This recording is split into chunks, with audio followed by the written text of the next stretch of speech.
Hi friends, Assalamu alaikum. আজি Rohaan ব্লগলৈ Rohaanৰ nanieke bonuwa recipe এটা লৈ আহিছো হৰিহ আৰু হুতৰা শাক আৰু চিকেন দি চিকেন খিনি হালধি মছলা হানি ৰেডি কৰি থৈছে এফালে এটা শাক কাটি আছে চিকেন খিনি ফ্ৰাই কৰি লোৱা হৈছে ফ্ৰাই কৰি বনোৱা হয় চিকেন খিনি ওপৰত পিয়াজ দি দিয়া হৈছে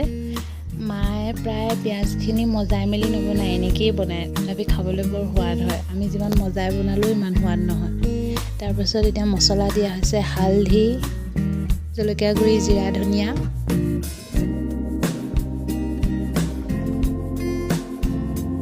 মাহঁতৰ হাতেৰে বনোৱা বস্তুবোৰ বৰ সোৱাদ লাগে আকৌ খাই এতিয়া তাৰ ওপৰতে শাক দি দিয়া হৈছে শাকখিনি নিমখ দিছে তাৰ ওপৰতে আদা নহৰু দিয়া হৈছে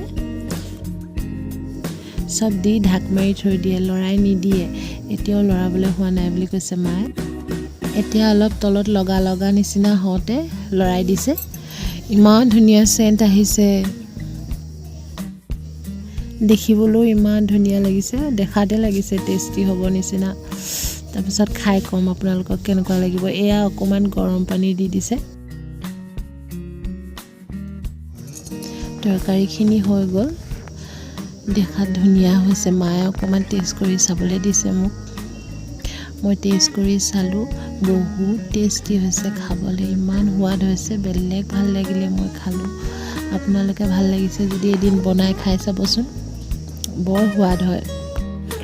মায়ে কেতিয়াবা মন গ'লে এনেকে বনায় মই আজি বোলো